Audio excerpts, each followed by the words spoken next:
Daily bread church Bible facts. లూదియా నివసించిన తుయితేర పట్టణం ఇప్పుడు ఎక్కడ ఉంది? పౌలు గారు నదీ తీరమని ఎందుకు సువార్త చేయవలసి వచ్చింది? ఓదారంగు పొడి యొక్క ప్రాముఖ్యత ఏమిటో ఈ వీడియో ద్వారా పూర్తిగా తెలుసుకుందాం. లూదియా అనే పదమునకు అర్థము దివిటి, అనగా వెలుగునిచ్చేది అని అర్థం. లూదియా అనే స్త్రీ గురించి అపోస్తుల కార్యములు 16వ అధ్యాయము 14, 15, 40 వచనాల్లో మాత్రమే వ్రాయబడింది. లోకా భక్తుడు ఈమె గురించి 3 వచనాలు మాత్రమే వ్రాసి తగినంత పూర్తి సమాచారాన్ని అందించలేకపోయాడు. అయినా కానీ లోకా గారు అందించిన ఆధారాలను బట్టి లూదియా గురించి పూర్తిగా తెలుసుకుందాం. అపోస్తుల కార్యములు 16వ అధ్యాయము 11, 12 వచనములు మనం గమనించినట్లయితే పౌలు గారు అతని బృందం ఆసియా ఖండం నుండి ఐరోపా ఖండం వరకు ఏజియన్ సముద్రం మీదుగా ప్రయాణించారు. ఐరోపా ఖండంలోని ఫిలిప్పీ ప్రాంతానికి పౌలు బృందం చేరుకున్నారు. దీనికి కారణం క్రీస్తు సంఘమును నాటడానికి పౌలు గారు ఒక ప్రణాళిక కలిగి ఉండడం వల్ల ఫిలిప్పీకి రావడం జరిగింది. ఫిలిప్పీ ప్రాంతంలో క్రీస్తు పూర్వం 42లో 2వ రోమన్ అంతర్యుద్ధం జరిగింది. ఆ యుద్ధంలో ఆంటోనీ ఆక్టివియన్ సైన్యాలు బ్రోటస్ కాసియన్ సైన్యాల మీద గెలుపొందాయి. దీని కారణంగానే రోమా సైనికులు ఆ ప్రాంతంలో ఎక్కువగా నివసించేవారు. పదవి విరమణలు చేసి ఇక్కడే వలస జీవులుగా స్థిరపడ్డారు. అందుకే 12వ వచనంలో ఈ ప్రాంతం రోమియుల ప్రవాస స్థానమని ఉన్నది అని బైబిల్ సెలవిచ్చింది. అటువంటి ప్రాంతానికి పౌలు గారు అతని బృందం చేరుకున్నారు. కానీ ఫిలిప్పీ ప్రాంతంలో సమాజ మందిరం లేదు. కారణం అక్కడ యూదులు ఎక్కువ మంది లేరు. కనీసం 10 మంది యూదులున్న ఆ ప్రాంతంలో సమాజ మందిరం ఏర్పడడానికి సరిపోయేవారు. కావున విశ్రాంతి దినమున గవిని దాటి అనగా ఆ పట్టణం వెలుపల నదీ తీరమున ప్రార్థన జరుగుననుకుని పౌలు బృందం అక్కడికి చేరుకున్నారు. అక్కడ కొంతమంది స్త్రీలు కూడుకోవడం జరిగింది. ఆ వచ్చిన స్త్రీలలో లూదియా అనే దైవభక్తి గల స్త్రీ ఒకరు. ఈమె తుయితేరా పట్టణస్తురాలు. ఈమె ఓదారంగు పొడిని అమ్మే వ్యాపారస్తురాలు. తుయితేరా అను పదం ప్రాచీన గ్రీకు పదం. ఇప్పటి ఆధునిక టర్కీ ప్రాంతమే తుయితేరా పట్టణం. ఇది టర్కీకి పశ్చిమాన, ఇస్తాంబుల్కు దక్షిణాన, దాదాపు ఏథెన్స్కు తూర్పున ఉన్నది. ఈ పట్టణం ఏజియన్ సముద్రం నుండి సుమారు 80 కిలోమీటర్ల దూరంలో ఉంది. ప్రకటన గ్రంథంలో 1వ అధ్యాయము 10వ వచనంలో రాయబడిన 7 సంఘాల్లో తుయితేరా సంఘం ఒకటి. ఆ పరిసర ప్రాంతాల్లోనే లూదియా ఓదారంగు పొడిని అమ్ముకునేది. ఓదారంగు అనగా పర్పుల్ కలర్. ఈ రంగు గల వస్త్రాన్ని మీరు స్క్రీన్పై చూడవచ్చు.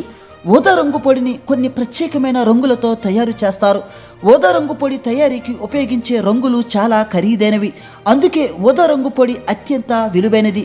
ఓదారంగు పొడిని వస్త్రాల తయారీలో ఉపయోగిస్తారు. అందుకే తుయితేరా పట్టణం ఓదారంగు బట్టలకు ప్రసిద్ధి చెందింది.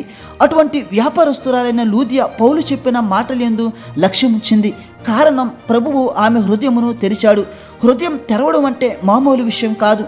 ఆ హృదయం తెరవబడడం వల్ల రక్షణలోనికి నడిపింపబడింది.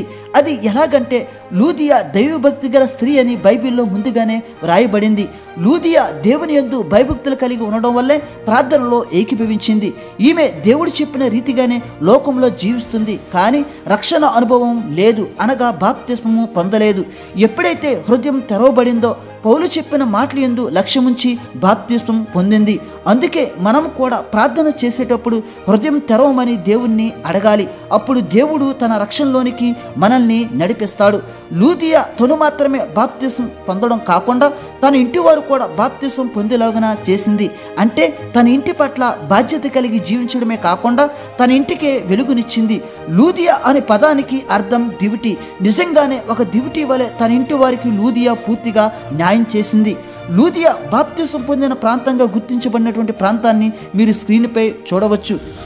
తరువాత లూదియా పౌలును అతని బృందాన్ని తన ఇంటికి రమ్మని బలవంతం చేసింది. ఎంతలా అంటే, నేను ప్రభువునందు విశ్వాసము గలదాన్నని మీరు నమ్మినట్లయితే నా ఇంటికి రండి అని బలవంతం చేసింది. దీనివల్ల ఆమె దైవజనుల పట్ల, దేవుని సేవకుని పట్ల ఎంత గౌరవ మర్యాదలు కలిగి ఉందో మనకు అర్థమవుతుంది. ఆమె కోరుకున్న రీతిగానే పౌలు గారు అతని బృందం ఆమె ఇంటికి వెళ్ళినట్లుగా మనకు 40 వచనంలో లేఖనం స్పష్టం చేస్తుంది.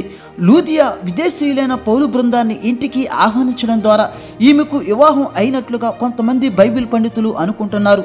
ఎందుకంటే ఇప్పటి ఆధునిక స్త్రీలకు ఉన్న స్వేచ్ఛ స్వాతంత్ర్యం అప్పటి స్త్రీలకు లేదు. పురుషుని ప్రమేయం లేకుండా విదేశీయులను ఆహ్వానించడం అసాధ్యం. లేకపోతే ఆ రోజుల్లో పలు అనుమానాలకు ఈ దృశ్యం దారితీస్తుంది. కాబట్టి లూదియా వితంతు అయినా ఉండవచ్చని అనుకుంటున్నారు. తరువాత కాలంలో లూదియాకు కొన్ని క్రైస్తవ సంఘాలు సెయింటు హోదా కలిగించాయి. ఆగస్టు 3న ఆర్సిఎం వారు లూదియాను జ్ఞాపకం చేసుకుంటూ గొప్ప విందుతో ఒక పండుగ జరుపుకుంటారు. ఎపిస్కోపల్ సంఘం వారు మే 21న ఆమెను జ్ఞాపకం చేసుకుంటారు. లూథరన్లో ఒక శాఖ వారు జనవరి 27న లూదియాను జ్ఞాపకం చేసుకుంటారు. రష్యన్ ఆర్థోడాక్స్ చర్చ్ వారు జూన్ 25, మార్చి 27న 2 రోజుల పండుగ లూదియా గురించి చేసుకుంటారు. ఈ విధంగా లూదియా ఐరోపా ఖండంలో తొలి క్రైస్తవ మహిళగా ఆవిర్భవించింది. కావున ఈమె వలె దైవభక్తి గల వారమే మనము కూడా జీవిద్దాం. దేవుడు మిమ్ములను మీ కుటుంబములను దీవించునుగాక. ఆమేన్.